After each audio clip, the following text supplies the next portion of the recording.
Good time, oldies, 1060. Good morning. It's 8:41. Chuck O'Brien here. You know, today is Pearl Harbor Day. It was on this date, 1941. And our local military historian, really a regional military historian, Chuck Roberts joins us. And let me do just a little bit of bragging. May I? That's fine. Can I list some of your credentials? Chuck is the Vice Commander of American Legion Post 403 here in Rochelle, President of the Rochelle Veterans War Memorial Association, Commander of the 70th Tank Battalion World War II Reenactment Group, and operator of Roberts Armory, World War II Museum in Rochelle, which is only open 3 days a year, correct? That's correct. What are those days? The days are typically Memorial Day, Veterans Day, and the Lincoln Highway Heritage Festival Day. And also an author of many books, and actually gave me two this morning, which I can't wait to read this weekend and then share with my 13-year-old who is just a military buff. But let's talk about Pearl Harbor Day, which is today. Why did the Japanese attack Pearl Harbor in the first place? Okay, Japan was on an expansionist policy in the Far East to gain influence in raw materials.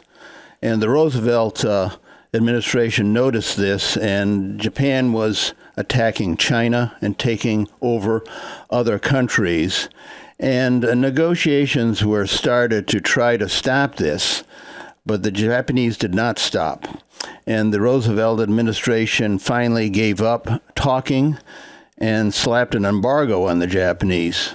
About 80% of their imports of oil came from the U.S., and that was completely cut off. This move made the Japanese military believe that the U.S. would be a substantial block to the Japanese expansion. Consequently, a plan was developed to attack the U.S. fleet at Pearl Harbor with the expectation that the U.S. naval power would be substantially reduced, and Americans would not have the will to retaliate because of the significant anti-war movement in the States. At that time, there was a big anti-war movement, and Charles Lindbergh was at the head of it. The U.S. electorate wanted to remain isolationist and wanted nothing to do with foreign wars, especially after World War I. The U.S. Navy had moved ships to Pearl Harbor a few years before the attack in preparation of possibly going to the Far East. The U.S. Navy kept ships anchored in Pearl Harbor because it was a safe location immune from airborne torpedo attack because it was thought it was too shallow to fire torpedoes at ships at Pearl Harbor. It was also about 4,000 miles from Japan, too far away for an attack. Also, budgetary considerations limited fuel usage, so ships were brought back to Pearl Harbor typically on weekends to save fuel. Meanwhile, the Japanese did develop a shallow water torpedo and began training for the attack. U.S. intelligence was unsure on what the Japanese were up to. Admiral Yamamoto reluctantly developed a plan to attack the U.S. and also realized that they could be a considerable adversary. Admiral Yamamoto was an attaché in the United States and was well aware of the industrial capacity of the U.S. Anyhow, the Japanese fleet, 6 carriers, set off for Hawaii and sailed undetected to a few hundred miles northwest of Hawaii. Okay, we are talking with Chuck Roberts. It is Pearl Harbor Day. So when did the attack start? The attack started on December 7th, 1941 at about 7:48 a.m. The Japanese expected very few on duty, and many were on leave from their battle stations. They relied on complete surprise as an advantage, and it worked. It should be noted that the war had not been declared prior to the attack, which was a violation of agreements between nations at that time. After the war, the Tokyo trials declared the attack to be a war crime. Approximately 183 Japanese planes were launched in the first wave, and 171 Japanese planes launched in the second wave. Now, Chuck, what was the damage from the attack, at least initially? Okay, initially the damage from the attack was 4 battleships sunk, 4 others were damaged, 29 ships were damaged or lost of other types, but All but 3 were repaired and returned to service. Of the 402 American aircraft at Hawaii, most of them got destroyed. 188 got destroyed and 159 damaged. But a total of 2,335 servicemen were killed and 1,100 were wounded. Nearly half of the Americans killed were from the explosion of the forward magazine of the battleship Arizona. Of course, this does not include civilians killed during the raid.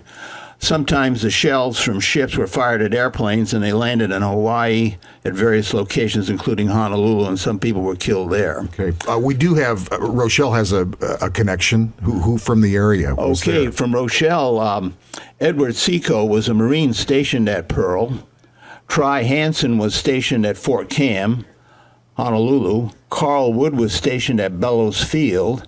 And George O'Brien was stationed aboard the battleship Pennsylvania, anchored in the harbor at Pearl Harbor. Okay, so we definitely have a local connection to Pearl Harbor. It is Pearl Harbor Day, and Chuck Roberts is here, kind of our local military historian. So, we've seen the footage and we've heard the reports.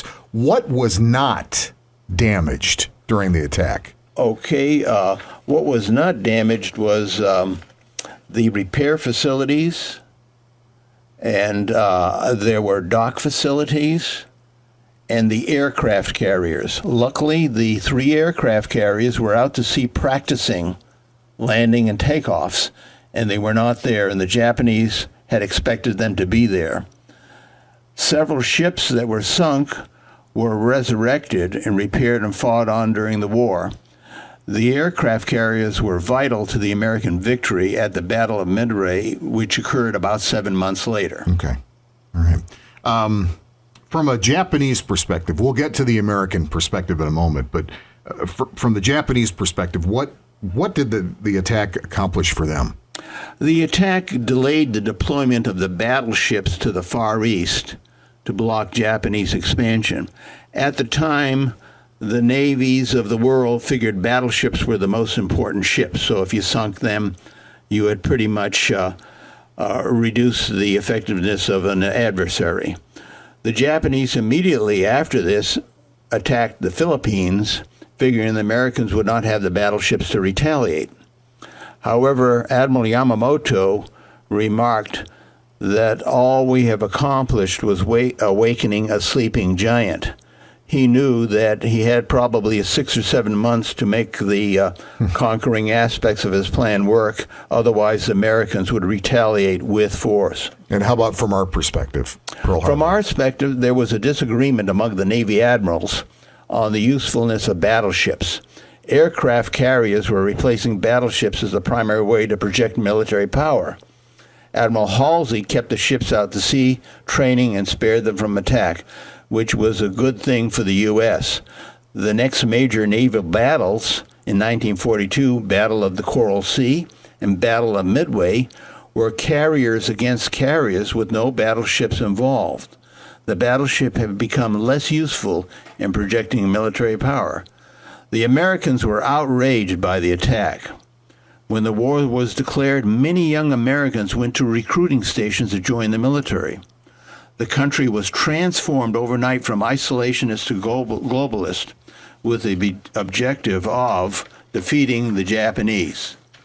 Industrial capacity and raw materials of the United States were huge, making the U.S. a formidable adversary. The attack on Pearl Harbor did awaken a sleeping giant that resulted in the total defeat of the Japanese in 1945. Boy, did it ever. What a day. Pearl Harbor Day. And I know they have services and celebrations. I shouldn't say celebrations, but at least a way of recognizing and remembering what happened. And I know there are maybe 4 or 5 guys that are still left, well into their 90s, and they find it difficult to travel, so they won't be attending the Pearl Harbor service today, but that will go on as it does every year, right? That's correct. I mean, many years. 1941. Today is the anniversary of Pearl Harbor Day. Chuck Roberts, he's our go-to guy when it comes to military-related stories and special dates, and we invite you to come back sometime. Thank you very much. All right, we'll catch you around. Have a good holiday season too. Good time oldies 1060. It is 8:51.